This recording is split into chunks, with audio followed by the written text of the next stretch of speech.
I'm Leah, 26, and I woke up this morning thinking today might finally be different. It's my birthday, the big 2-6. And like every year since I turned 18, I spent the first 3 hours of my day staring at my phone, waiting for it to ring. Where are you watching from today? Drop your location in the comments below and hit that like and subscribe button if you've ever felt completely invisible to your own family. You'll definitely want to stick around for what happened next. But let me back up to how this beautiful disaster started. Picture this. Me, sitting at my kitchen counter at 6 a.m., phone positioned at the perfect angle so I could see the screen while pretending to drink my coffee. Because nothing says pathetic quite like actively watching for birthday calls that probably aren't coming. The silence was deafening. Not a single notification. No missed calls. No texts. Nothing. I checked my phone again. Still working. Wi-Fi connection strong. Battery at 98%. Everything functioning perfectly, except for the part where my family remembers I exist.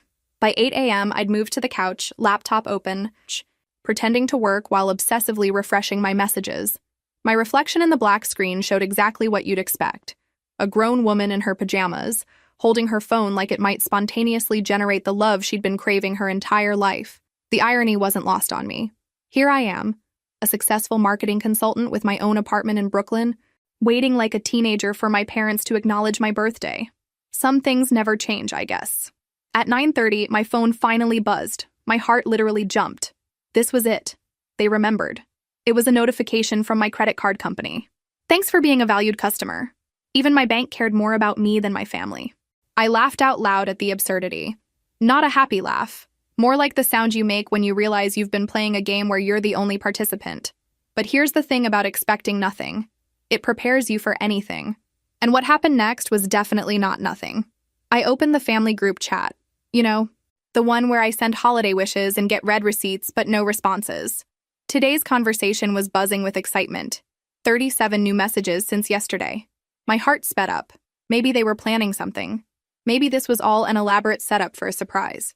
I scrolled through the messages eagerly, my smile growing wider with each notification. This was it. Finally, after all these years, they were going to make my birthday special. Then I read the first message. Can't wait for Danny's party this weekend. 24 is such a milestone. My smile disappeared. Danny. My cousin Danny, whose birthday is 5 days after mine.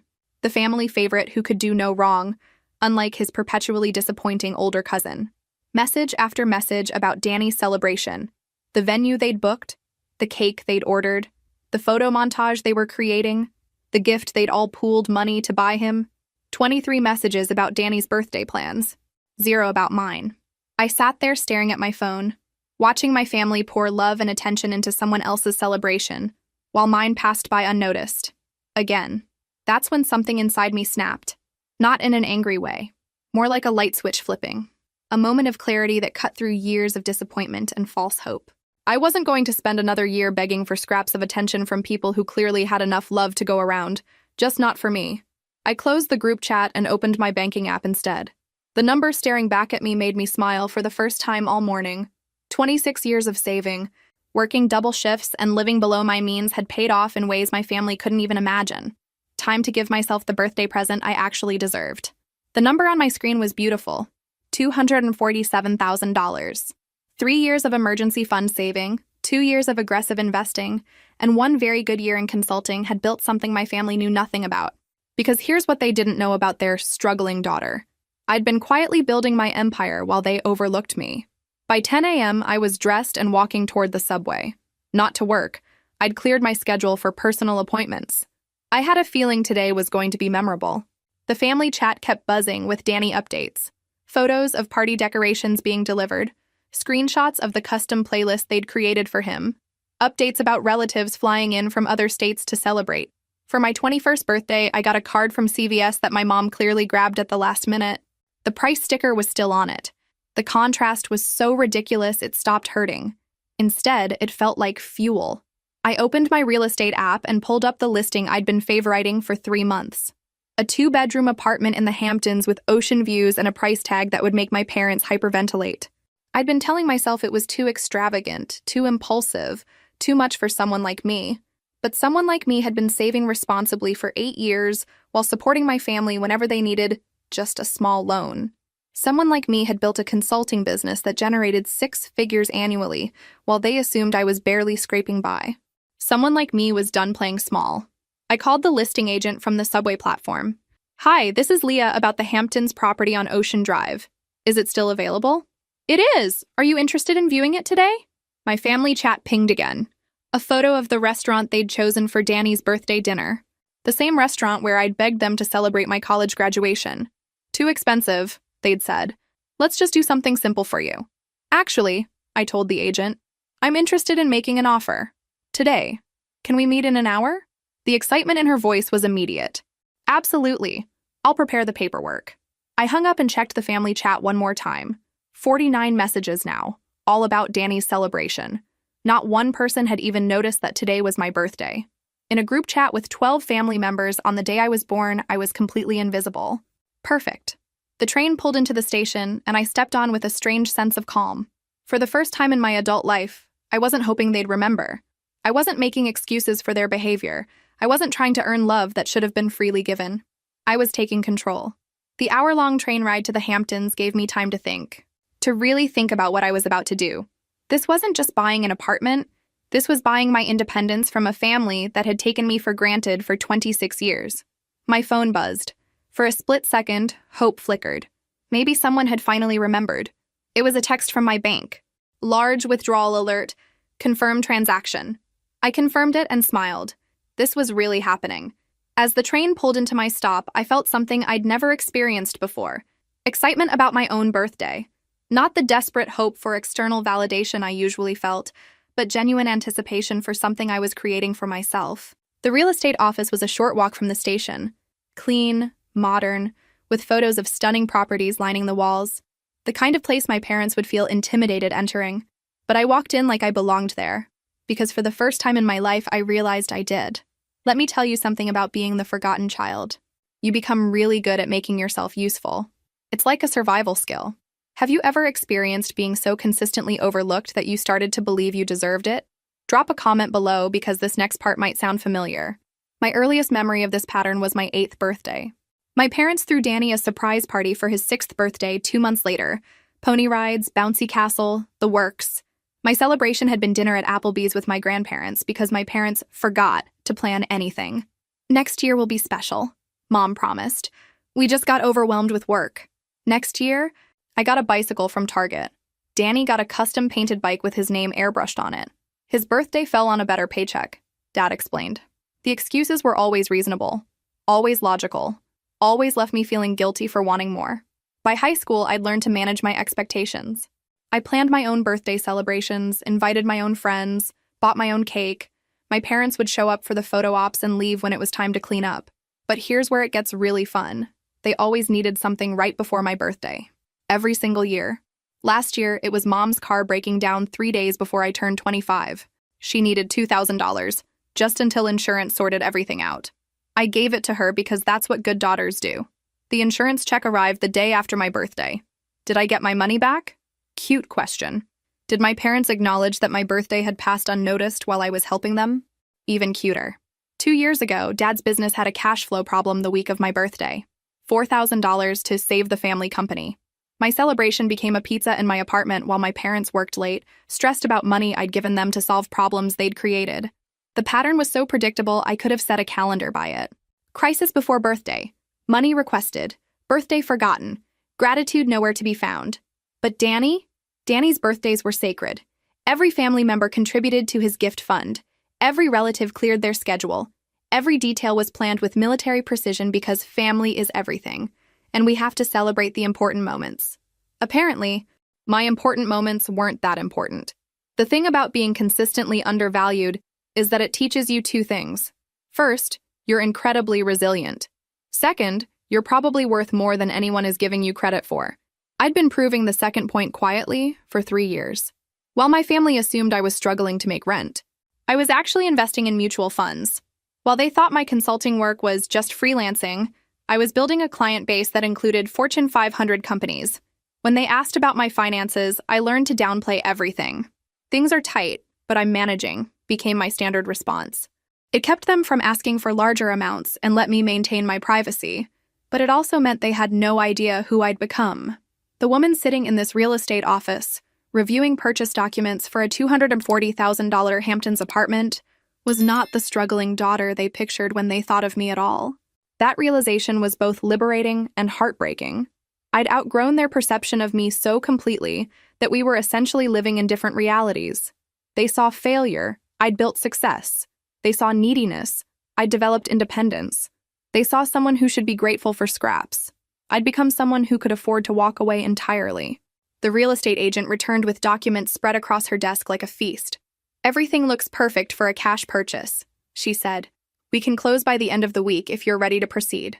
I looked at the contract, at the photos of my future home, at the life I was about to claim for myself.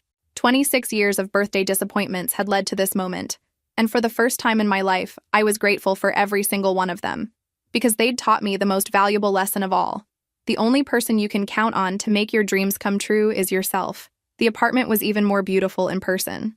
Floor-to-ceiling windows overlooking the ocean, hardwood floors that gleamed in the afternoon sunlight, and a kitchen island that cost more than most people's cars. But what sold me wasn't the luxury. It was the silence. No family drama, no crisis calls, no expectation that I'd drop everything to solve someone else's problems. Just peaceful, expensive silence. The previous owners were art collectors, the agent explained, pointing to the built-in display cases. And this balcony has unobstructed water views, perfect for entertaining. I almost laughed. Entertaining who? The family that forgot I existed? The friends I'd lost touch with because I was always managing family emergencies? For the first time in my adult life, I was making a decision based purely on what I wanted. Not what was practical, not what was expected, not what would make other people happy. Just me, choosing something beautiful for myself. "I'll take it," I said. The agent's eyes widened. "Don't you want to think about it? Discuss it with family?" No discussion needed. I pulled out my phone and showed her my banking app. "I can transfer the down payment today, cash purchase." The next 2 hours were a blur of signatures, wire transfers, and paperwork. My phone buzzed occasionally with more Danny birthday planning updates. But I'd stopped checking. I was too busy buying myself the best birthday present of my life. By 4 p.m., I was holding keys to my new apartment. My apartment. Not rented, not borrowed, not dependent on anyone else's approval or financial support. Mine. I stood on the balcony, looking out at the Atlantic Ocean, and felt something I'd never experienced before. Complete ownership of my own happiness. That's when I decided to share the news. I pulled out my phone and positioned it carefully, the ocean sparkling in the background, my new keys clearly visible in my hand. My smile was genuine, not the practiced, hopeful expression I usually wore in family photos, but real joy. I typed the caption slowly, savoring each word. "Best birthday ever." Finally got myself exactly what I wanted. Then I added, "New Hamptons apartment, new chapter, new life. Here's to 26 and everything that comes next." My finger hovered over the share button for exactly 3 seconds. 3 seconds to consider whether I was ready for the chaos this would create. 3 seconds to think about taking the high road, being considerate of their feelings, managing their reactions. 3 seconds to remember every birthday they'd forgotten, every crisis that had become my responsibility, every time my achievements had been dismissed or overshadowed. I hit share. The post went live at 4:17 p.m. on my 26th birthday, a birthday that had started with me waiting desperately for their attention and was ending with me announcing I no longer needed it. I put my phone on silent and walked back inside my new apartment. Whatever happened next, I'd handle it from here, from my place, on my terms, in my own time. For the first time in 26 years, my birthday was ending exactly how I wanted it to. I spent the next hour doing something revolutionary, enjoying my birthday in complete peace. I unpacked the bottle of champagne I'd bought on impulse from the train station, found actual champagne flutes in the apartment's fully stocked kitchen, and toasted myself on my balcony as the sun started to set over the ocean. "Happy birthday, Leah," I said aloud, clinking my glass against the railing. "You finally did something just for you." The champagne was perfect, the view was perfect. The silence was absolutely perfect. I kept my phone face down on the counter. Notifications turned off. Whatever explosion was happening in my family group chat could wait. This moment, my first moment of pure celebration in my new space, belonged entirely to me. I explored every room slowly, like I was touring a museum. The master bedroom with its walk-in closet bigger than my entire Brooklyn apartment. The guest room that would probably never host my family, since they'd likely never be invited. the office space where I could build my consulting business without interruption. Each room represented possibility, freedom, a life lived on my own terms. By 6 p.m., I was ready to face whatever chaos I'd created. I turned my phone back on and watched the notifications flood in. 73 messages in the family group chat, 47 individual text messages, 21 missed calls from various family members. 21. In less than 2 hours, my family had called me more than they had in the previous 6 months combined. I opened the group chat first, scrolling through what I can only describe as a digital meltdown. Mom. Leah, what is this post? Call me immediately. Dad. Very funny joke. Now tell us what's really going on. Danny. Wait, it's your birthday today? Nobody told me. Aunt Susan. How could you afford this? Did you win the lottery? My cousin Maria. Are you having some kind of breakdown? This seems very impulsive. Uncle Bob. Hope you kept the receipts. This looks like a scam. The individual messages were even better. My mother had sent 17 separate texts, ranging from concerned to accusatory to downright panicked. Leah, please call me. I'm worried about you. Where did you get this money? I hope you haven't done anything illegal. Your father thinks you're having a mental health crisis. We need to talk about this immediately. This isn't normal behavior. Are you trying to hurt us? Because this feels very spiteful. Spiteful. That was my favorite. Buying myself a birthday present with my own money was spiteful. But forgetting my birthday entirely was just an oversight. The missed calls were from everyone. Parents, aunts, uncles, cousins, even my grandmother who usually only called on Christmas. People who hadn't checked on me in months were suddenly desperate to reach me.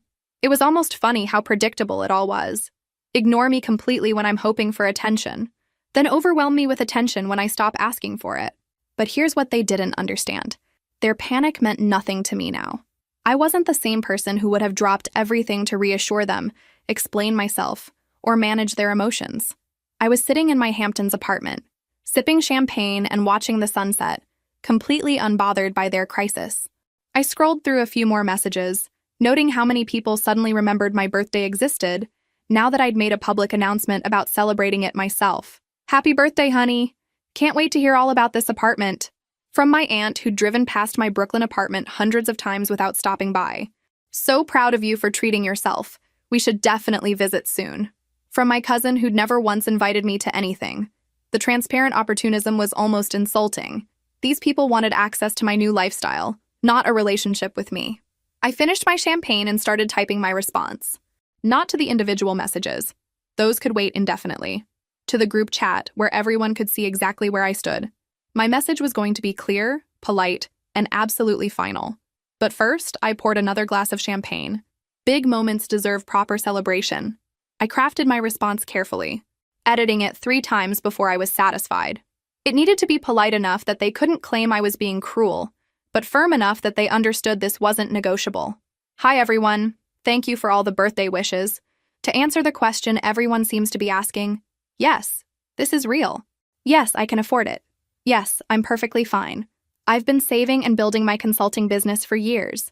This is what financial responsibility and hard work look like. I hope you can be happy for me. I paused before adding the final sentence. I'll be celebrating quietly tonight with the people who've always been there for me. Love you all. The beauty of that last line was its truth. I was celebrating with the people who'd always been there for me. That person was me. I hit send and immediately put my phone back on silent. Then I did something I'd never done before. I ordered myself a birthday dinner. Not fast food or leftovers, but an actual celebration meal from a high-end restaurant that delivered to the Hamptons. Lobster ravioli, truffle risotto, and a chocolate tart that cost more than my family usually spent on my entire birthday. While I waited for delivery, I finally checked my banking account to see the damage. The apartment purchase had been significant, but my savings had absorbed it easily. 3 years of living below my means while building my business had created a financial foundation my family couldn't even imagine. They thought I was reckless. I thought I was finally being smart with my money, investing in my happiness instead of their emergencies. The food arrived exactly on time, presented beautifully in real ceramic dishes. I set up a proper place setting on my new dining table, lit the candle I'd found in the kitchen drawer, and created the birthday dinner I'd always wanted.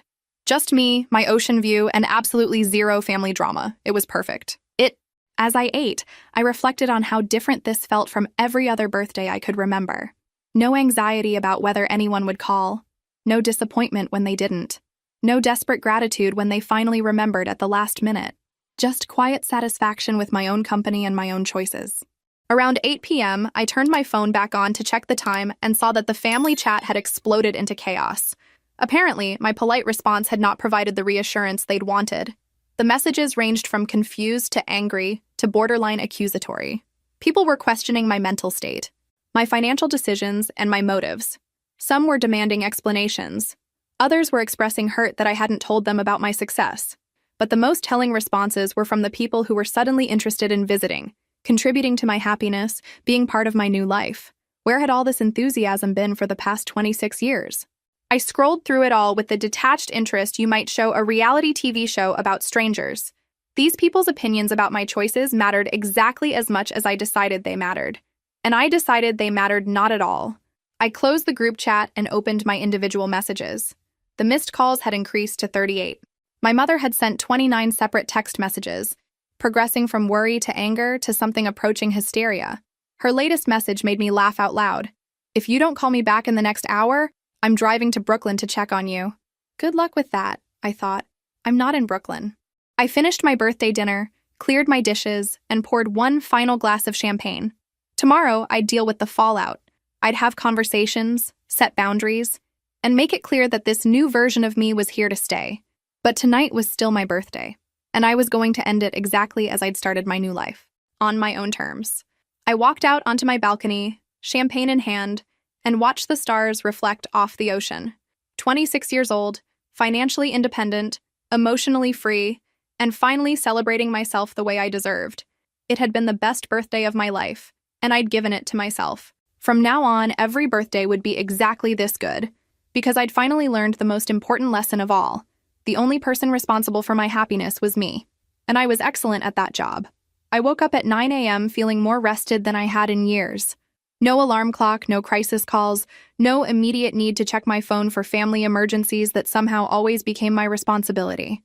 Just sunlight streaming through floor-to-ceiling windows and the sound of waves outside my bedroom. This was what peace felt like. When I finally checked my phone around 10 a.m., I discovered that the family meltdown had reached epic proportions overnight. The group chat had 127 new messages. My individual text count had hit triple digits. And the missed calls?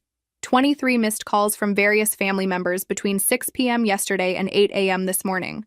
23 attempts to reach me in 14 hours. For context, I'd received a total of 4 calls from family members in the previous 2 months. But apparently, when you stop begging for their attention and start living your life, you suddenly become very important. I scrolled through the overnight messages, drinking my coffee and marveling at the progression. It was like watching a psychological experiment in real time. Stage 1 had been denial. This has to be a joke. She must be lying. Someone probably helped her fake this. Stage 2 was investigation. I called her building management. Her neighbor says she hasn't been home. Does anyone know where she actually is? Stage 3 was bargaining. Maybe if we all chip in, we can help her with the mortgage. She probably needs furniture money. This is clearly a cry for help. Stage 4 was anger. This is incredibly selfish. She's obviously trying to make us feel bad. Who does she think she is? And now, stage 5 appeared to be panic. What if something happened to her? Should we call the police? This isn't like her at all. That last one made me laugh. This isn't like me. They had no idea what I was actually like. They'd been interacting with the version of me that bent over backward for their approval, while I quietly built a completely different life. The most entertaining thread was my mother's evolving strategy. She'd started with guilt. "I'm so worried about you, honey." Then moved to manipulation. "Your father's blood pressure is through the roof." Then tried authority. "You need to call me immediately." And finally landed on threats. "If you don't respond, I'm calling the police." My Aunt Susan had taken a different approach, posting in the group chat, "Everyone needs to calm down. Leah's clearly going through something, and overwhelming her won't help. Thanks, Aunt Susan." Where was that concern during the previous 26 years? The funniest part was Danny's contribution. He'd posted, "Hey guys, maybe we should just be happy for her. This seems like a good thing." Sweet, clueless Danny. The family golden child who'd never had to fight for attention was confused why everyone was treating my success like a crisis. My cousin Maria had responded, "Danny, you don't understand. This is completely out of character for her." Again with the out of character theme. As if my character was defined by being broke, available, and grateful for scraps. I took my coffee out to the balcony and composed my morning response to the chaos. Something that would acknowledge their concern while making it clear I was fine and they needed to back off. Good morning, family. I understand you're concerned, but I'm perfectly safe and happy. This isn't a cry for help or a breakdown. It's a celebration. I've worked hard to build the life I wanted, and now I'm living it. Please respect that. I'll be in touch when I'm ready. I hit send and immediately put my phone on airplane mode. What do you think will happen next? Drop your predictions in the comments below. I have a feeling my family's about to get even more creative in their attempts to control this narrative. Because here's what they still didn't understand. The woman who bought herself a Hamptons apartment for her birthday was not the same woman who used to apologize for wanting basic respect. That woman was gone, and she wasn't coming back. I spent the morning doing something I'd never done before. Absolutely nothing productive. No work emails, no family crisis management, no planning for other people's needs. I read a book on my balcony. I took a long bath in the apartment's ridiculous marble bathtub. I ordered groceries to be delivered and actually enjoyed putting them away in my spacious, beautiful kitchen. It was revolutionary. When I turned my phone back on around 2 p.m., the digital chaos had somehow intensified. My mother had upgraded from texts to emails, apparently under the impression that a different communication method would somehow compel me to respond faster. But the real surprise was the knock on my door at 2:47 p.m. I looked through the peephole and saw my cousin Maria standing in the hallway, looking determined and slightly out of breath. Maria, who lived 2 hours away and had never once visited me anywhere, was somehow standing outside my brand new apartment. This was impressive detective work, I had to admit. I opened the door but kept the chain latch engaged. "Hi, Maria, how did you find me?" She looked flustered. "Leah, thank God. Everyone's worried sick about you." "That doesn't answer my question. How did you find my address?" "Your Instagram post had location tags, and when I searched the building name online, I found your building's address. I recognized it from your balcony photo." She paused, looking genuinely concerned. "Can I come in? We need to talk." I have to hand it to her. That was some dedicated stalking, but I wasn't impressed by the effort.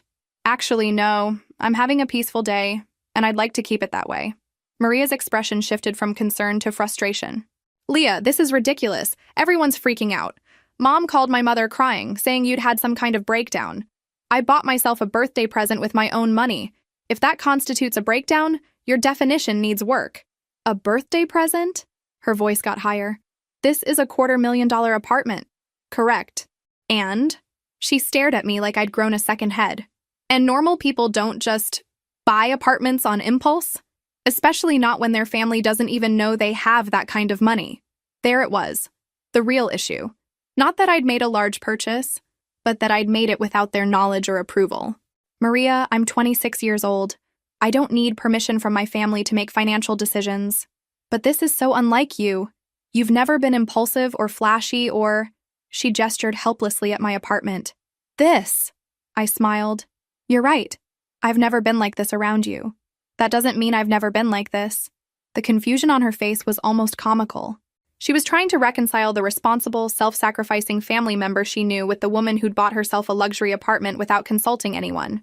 "Look," she said, attempting a gentler tone, "I get that you're going through something.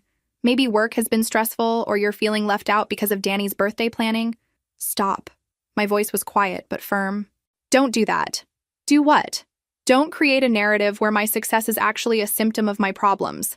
Don't turn my happiness into evidence of my breakdown. And definitely don't suggest that buying myself a nice apartment is somehow related to feeling jealous of Danny."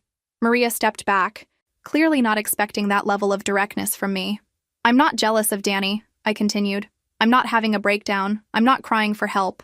I'm 26 years old, financially independent, and celebrating my birthday the way I wanted to. The fact that this surprises you says more about your assumptions than it does about my mental state."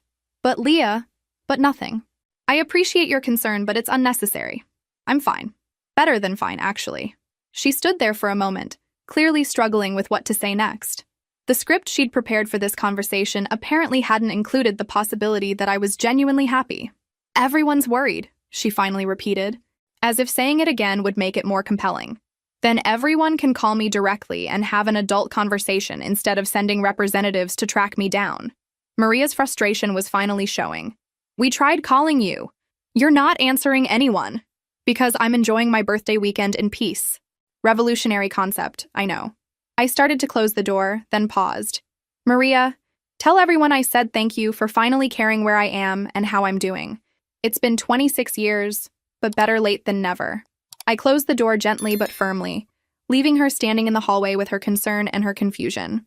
Through the peephole, I watched her pull out her phone and make what was undoubtedly a report back call to the family. Mission failed. Target located, but uncooperative. Repeat, the birthday girl is not coming home. Maria's visit had apparently been the opening move in a coordinated family campaign. Over the next 3 hours, I received strategic visits from 2 more family members. First was my Uncle Bob, who took the direct approach. He rang my doorbell at 5 p.m. and announced through the intercom, "Leah, it's Uncle Bob. Open up. We need to discuss this situation like adults." I buzzed him in because I was curious about his definition of adult discussion. He walked into my apartment and immediately started calculating. I could see him mentally pricing the furniture, the finishes, the ocean view. His expression grew more concerned with each assessment. Jesus, Leah, this place must have cost more than you expected me to be able to afford? I finished. Yes, probably. He turned to face me, hands on his hips in full patriarch mode. Where did this money come from?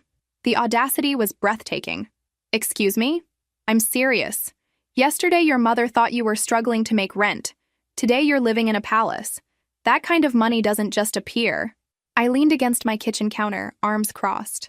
Uncle Bob, I've been running a successful consulting business for 3 years.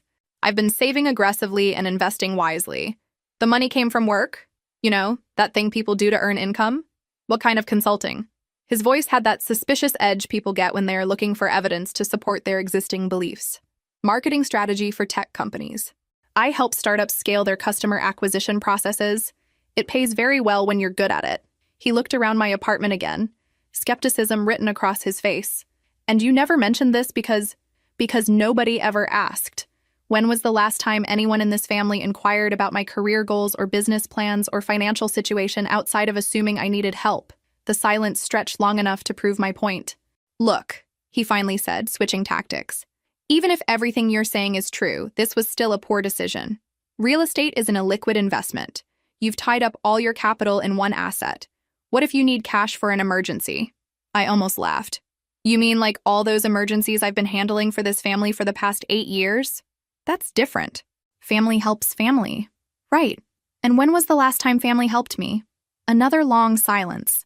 Uncle Bob was starting to realize that his intervention wasn't going according to plan. Your mother is worried sick, he tried. My mother forgot my birthday. Again. I think her worry is less about my well-being and more about her inability to control this narrative. He stared at me like I'd spoken in a foreign language. This level of directness from me was apparently unprecedented. You've changed, he said finally. No, Uncle Bob. I've stopped pretending to be the person you needed me to be. He left shortly after that, clearly planning to report back that the situation was worse than they'd thought. Not because I was having a breakdown, but because I was no longer willing to play the role of the family's perpetual support system. The third visitor was my Aunt Susan, who arrived at 7 p.m. with a completely different approach. She knocked softly and called through the door, "Leah, honey, it's Aunt Susan. I brought dinner." This was clever. Appeal to my nurturing instincts, offer food as a peace offering, position herself as the reasonable family member who just wanted to take care of me. I opened the door to find her holding bags from an expensive local restaurant. "I thought you might be hungry," she said with a gentle smile. "And I thought we could talk. Just the 2 of us." I had to admire her strategy. Instead of demanding entry or explanations, she was offering something I might actually want. If I hadn't already eaten the best meal I'd had in months, I might have been tempted. That's thoughtful, but I already ate, and I'm not really in a talking mood. Her smile faltered slightly. "Leah, everyone's just concerned this is all so sudden." Sudden to who? I've been building toward this for years. The fact that none of you noticed doesn't make it sudden. But why didn't you tell us? We're family. We should know about these big changes in your life. I leaned against my doorframe, studying her face. Aunt Susan had always been the family diplomat, the one who smoothed over conflicts and encouraged everyone to be reasonable. When was the last time you asked about my life, Aunt Susan? Not my availability to help with something or my willingness to contribute to a family gift, but my actual life, my goals, my dreams, my plans. She opened her mouth to respond, then closed it again. "I can't remember either," I said gently. so forgive me if I don't feel obligated to provide detailed updates about my personal growth. The hurt in her eyes looked genuine, which surprised me. Of all my family members, Aunt Susan had always seemed the most caring, even if that caring was passive. "We love you," she said quietly. "I know you do. But love without attention, without genuine interest, without basic respect, that's not enough anymore." She stood there holding her bags of expensive food, looking lost, like she'd come prepared for one conversation and found herself in a completely different one. "What do you want from us?" she asked finally. It was the first time anyone had asked me what I wanted instead of telling me what I should want. "Right now, I want to enjoy my birthday weekend in peace. Long-term, I want relationships based on mutual respect instead of one-sided obligation." She nodded slowly, understanding beginning to dawn in her expression. "I'll tell everyone to give you some space," she said. "Thank you." She turned to leave, then paused.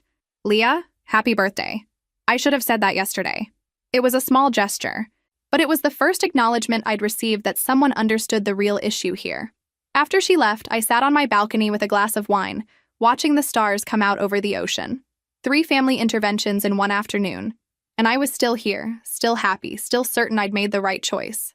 They were running out of strategies, and I was just getting started. Sunday morning brought a new development. My parents were coming to New York. My mother's text arrived at 8 a.m. "Your father and I are driving up today. We'll be there by 2 p.m. to talk through this situation. Please be available." Not a request. Not an inquiry about my schedule. A command delivered with the same tone she'd used when I was 12 and in trouble for breaking curfew. I read the message 3 times, marveling at her audacity. After forgetting my birthday, ignoring my attempts to contact them for months, and treating my success like a crisis, they were now demanding my immediate availability for crisis management. I texted back, "I didn't invite you. Don't come." Her response was immediate. "We're your parents. We don't need an invitation." That was the moment I realized how deep their delusion ran.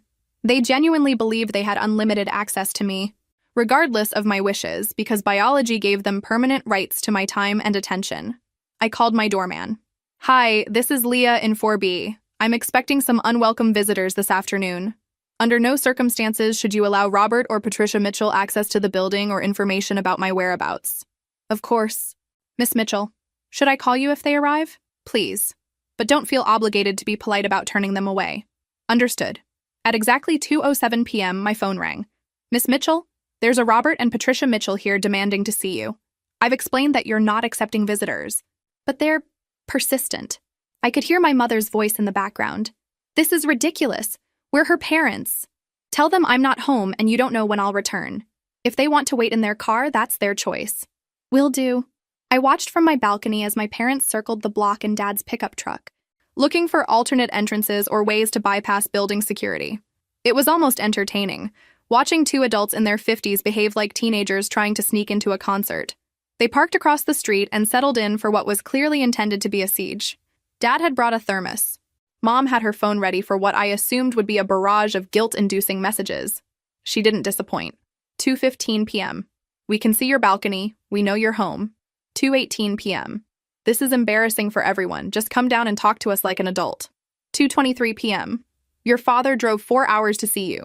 The least you can do is show some respect." 2:27 p.m. "People are staring at us sitting out here. How do you think this looks?" That last one made me laugh. After 26 years of not caring how their behavior affected me, they were suddenly concerned about appearances. I texted back, "It looks like 2 people who drove 4 hours to harass someone who told them not to come." My phone rang immediately. I declined the call. It rang again. Declined. 7 more times. All declined. At 2:45 p.m., my mother tried a new strategy. "Your grandmother is in the car. She wanted to see your new place." This was brilliant manipulation. Grandma Rose was the one family member I genuinely respected, the one person whose opinion carried actual weight with me. If she was really in the car, refusing to see her would make me the monster in this story. I grabbed my binoculars, a housewarming gift to myself for birdwatching, and focused on their truck. Dad in the driver's seat, Mom in the passenger seat, empty back seat. I texted back, "Nice try. Grandma's not in the car." The response came back immediately. "How could you possibly know that?" "Because I'm not an idiot. Also because I have binoculars." No response to that one. By 3:30 p.m., their siege was attracting attention from building residents. I saw Mrs. Chen from 2A walk over to their truck and have what appeared to be a terse conversation with my father. Whatever she said sent them driving around the block again. At 4 p.m., my phone buzzed with a call from Danny. I answered out of curiosity. "Hi, Danny." "Leah, finally. Listen, Aunt Patricia called my mom crying about how you won't see them. They're sitting outside your building like stalkers. This is getting weird." I told them not to come. They came anyway. Now they're upset that I meant what I said. But they're your parents. They're just worried about you. Sweet Danny. Still assuming everyone's motives were pure. Danny, they forgot my birthday. Not a card, not a call, nothing. Then when I celebrated myself, they decided it was a crisis that required intervention. Does that sound like worry or control to you? Silence on his end. Also, when was the last time they drove 4 hours to check on me when I wasn't making them uncomfortable? More silence. Right. Never. This isn't about my well-being, Danny. It's about their discomfort with me having independence they didn't approve. Maybe you could just talk to them for 5 minutes to make this stop? Why is their comfort more important than my boundaries? I could practically hear him thinking. Danny was a good kid, but he'd never had to fight for respect or basic consideration. The idea that parents might not have unlimited access to their adult children was foreign to him. "I don't know," he admitted finally. "This whole thing is confusing. It's only confusing if you assume I owe them access to my life regardless of how they treat me. Do you really not want to see them at all?" I looked down at my parents' truck, still parked across the street like they were conducting surveillance. "Danny, I want to see them when they're ready to treat me with the same respect they'd show any other adult. Right now, they're treating me like property they have the right to manage. Until that changes, no. I don't want to see them." He was quiet for a long moment. "Okay," he said finally. "That actually makes sense." It was the first time anyone in my family had said those words about any of this. By 6 p.m., my parents finally gave up and drove home. But not before Mom left one final message. "This isn't over, Leah. Family doesn't just disappear because you're having a tantrum." A tantrum. 26 years old, financially independent, living in a beautiful apartment I'd bought myself, and setting reasonable boundaries about my time and space was a tantrum. That message told me everything I needed to know about how ready they were for an adult relationship with me. The answer was, not at all. Monday morning brought the nuclear option. My grandmother. Not fake grandmother in the car manipulation, but an actual call from Grandma Rose herself at 7 a.m. I answered immediately. "Hi, Grandma." "Leah, sweetheart, I hear you've bought yourself a beautiful apartment." This was not the opening I'd expected. No lectures about family loyalty, no guilt about worrying everyone, just acknowledgement of my achievement. "I did. It's really beautiful. I'm proud of you. Building something for yourself takes courage." She paused. "I also hear your parents are beside themselves with worry." There it was. But delivered gently, without accusation. "They're upset because I didn't ask their permission to make my own life choices." "Yes, I gathered that. Your mother called me 3 times yesterday. She's convinced you're having some sort of breakdown." I sat down heavily on my couch. If Grandma Rose thought I was losing my mind too, I might actually start doubting myself. "What do you think?" I asked. "I think you're finally standing up for yourself. Took you long enough." Relief flooded through me. "You're not worried about my mental state?" She laughed. "Honey, I was worried about your mental state when you were giving Alice car payments and covering Danny's graduation party expenses while living in that tiny Brooklyn apartment." "This?" She paused. "This sounds like sanity." I almost started crying. After 3 days of family members treating my happiness like a crisis, hearing someone acknowledge the reality of my situation felt overwhelming. "Grandma, they forgot my birthday, again." "I know. I called your mother to ask what you'd enjoyed about your celebration, and she went dead silent. Then she admitted they'd completely forgotten. And somehow my buying myself a birthday present is the problem in this scenario? Not to me. But your parents? They're scared. Scared of what? Of losing control. Of you not needing them anymore. Of realizing they've taken you for granted for so long that you might be done with them. This was the most honest assessment of the situation I'd heard from anyone. "Are you done with them?" she asked gently. I thought about it carefully. "I'm done with the relationship we've had, where I'm available whenever they need something but they can't remember my birthday. Where my achievements don't matter, but my usefulness does. Where I'm supposed to be grateful for scraps of attention while pouring love and money into everyone else's dreams. That sounds reasonable to me. But they don't know how to have a different kind of relationship with you. They've gotten used to you being manageable. This version of you, the one who sets boundaries and demands respect, is foreign to them. So what do I do? Whatever feels right to you. But Leah, don't let them convince you that asking for basic respect is unreasonable. You've been understanding about their shortcomings for years. It's time for them to understand yours. My shortcomings? Your inability to tolerate being taken for granted anymore. Your newfound allergy to being treated like a crisis management service instead of a daughter. Your strange belief that you deserve the same consideration they show strangers. Her voice was warm with affection. Terrible shortcomings, really. I was definitely crying now. Grandma, will you come visit me? I'd love to show you the apartment. I'd love that. How about Thursday? I'll take the train. I'll pick you up at the station. Perfect. And Leah? Happy birthday, sweetheart. I'm sorry it took me 3 days to call. I've been dealing with your parents' hysteria. After we hung up, I felt more grounded than I had since this all started. Having one person in my family acknowledge that my behavior was reasonable and my feelings were valid changed everything. But my sense of peace was shattered an hour later when my doorbell rang. I looked through the peephole and saw Alice standing in the hallway. Alice, my cousin who lived across the country and definitely couldn't have driven here overnight. She'd flown to New York. For this. I opened the door and she immediately pushed past me into the apartment. I called my doorman as soon as she was inside. How did Alice Mitchell get access to the building? I'm sorry, Miss Mitchell. She said she was delivering something urgent for your work and showed me a business card. I thought it might be legitimate. That explained it. Alice always was resourceful when she wanted something. Okay, what the hell is going on? She demanded, spinning around to face me. I got a call from your mother at midnight saying you'd lost your mind and bought some mansion in the Hamptons. I thought she was exaggerating until I saw your Instagram. She looked around my apartment with undisguised shock. Jesus, Leah. This place is incredible. How is this real? Because I worked for it and saved for it and bought it with my own money. Your own money? What money? Last time we talked, you were stressed about making rent. I stared at her. When was the last time we talked, Alice? She thought about it. Christmas. You called to ask what to get Danny. Right, 8 months ago. And in that conversation, did you ask how my work was going? How my finances were? Anything about my actual life? Her expression shifted from confusion to something approaching understanding. You've been planning this for a while, she said slowly. I've been building toward this for years. And you didn't tell anyone. I didn't tell anyone because nobody asked. And because every time I mentioned doing well, someone in this family immediately needed financial help. Alice sat down on my couch without invitation. So you've been lying to us. I've been protecting myself from you. The words hung in the air between us. Alice looked like I'd slapped her. We're your family, she said finally. Are you? When was the last time you called me just to see how I was doing? When was the last time you celebrated my achievements?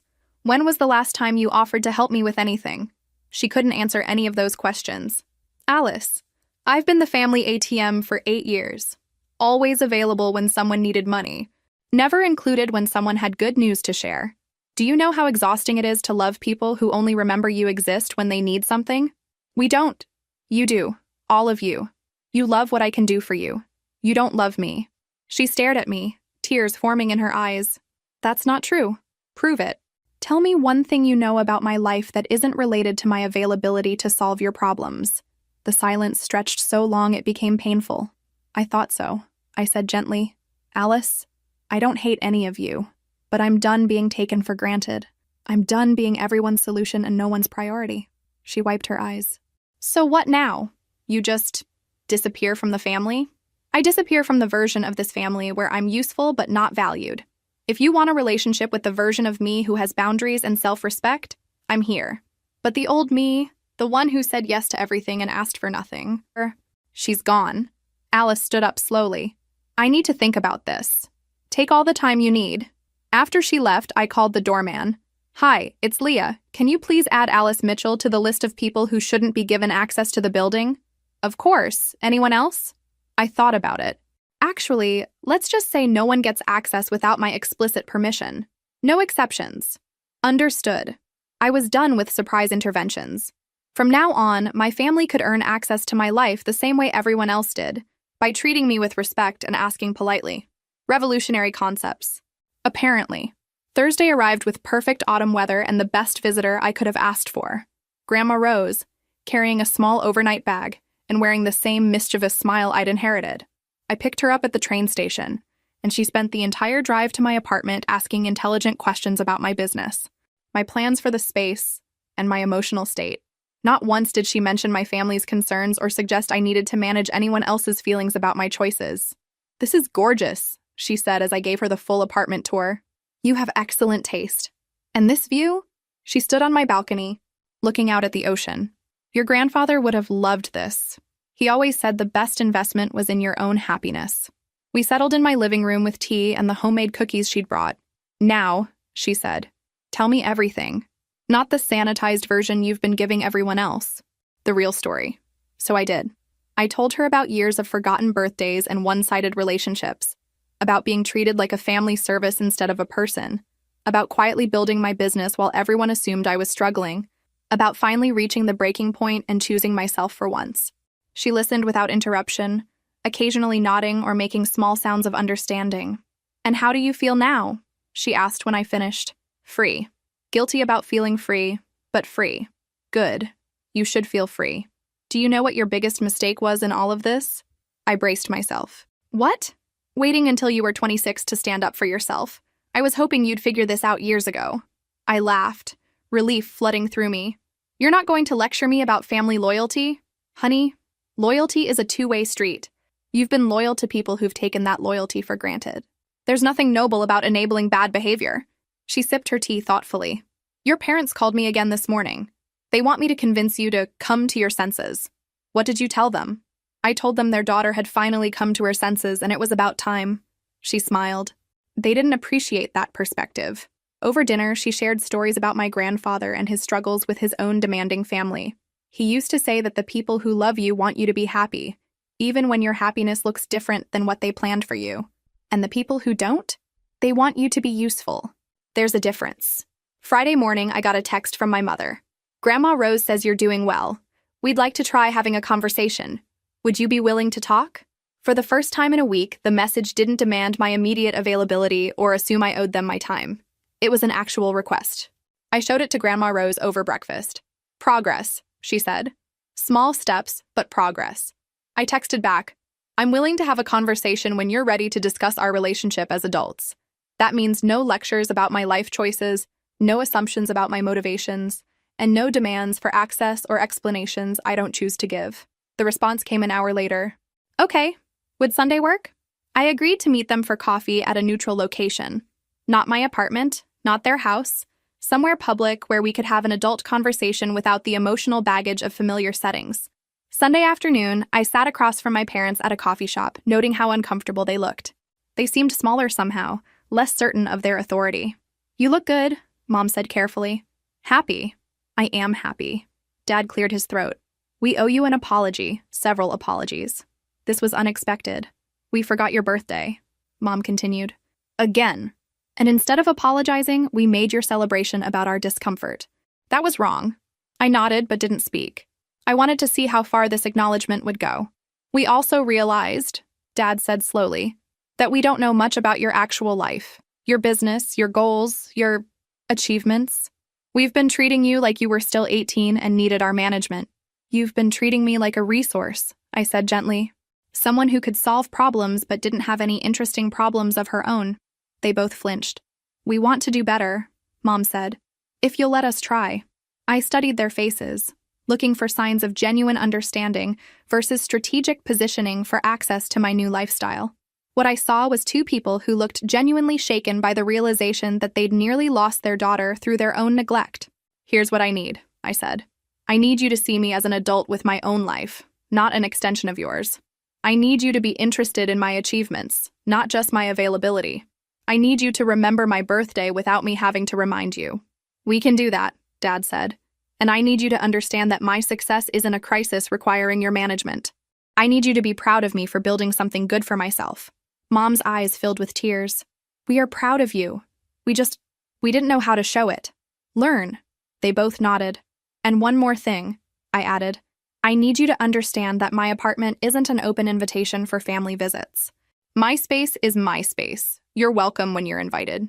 "Fair enough," Dad said. We talked for another hour, and while it wasn't perfect, it felt like the beginning of something healthier. They asked about my business with genuine curiosity. They apologized for not celebrating my achievements. They acknowledged that they'd taken me for granted. It wasn't a complete transformation, but it was a start. As I drove home to my beautiful apartment, I reflected on how different everything felt. A week ago, I'd woken up hoping for crumbs of attention from people who couldn't remember my birthday. Today, I was considering whether to let those same people earn their way back into my life. The apartment welcomed me back with its gorgeous sunset views and peaceful silence. I poured myself a glass of wine and sat on my balcony, watching the waves. My phone buzzed with a text from Danny. "Happy belated birthday. Sorry I missed it. Your apartment looks amazing. Could I visit sometime?" I smiled and texted back, "Thank you for asking instead of assuming. Yes, I'd love to have you visit." That was the difference. Between people who assumed access and people who asked for it. Between family who took and family who gave. Between love that demanded and love that respected. I'd spent 26 years learning to tell the difference. And now, finally, I was living in the difference. The best birthday gift I'd ever given myself wasn't the apartment. It was the backbone to demand the love I deserved and the wisdom to walk away from anything less. From my balcony overlooking the ocean, glass of wine in hand, I toasted the woman I'd finally become. Someone who chose herself first and let everyone else earn their place in her life. If this story resonated with you, make sure to like and subscribe for more stories about finding your worth and demanding the respect you deserve. Sometimes the best family is the one you choose, even when you're choosing yourself.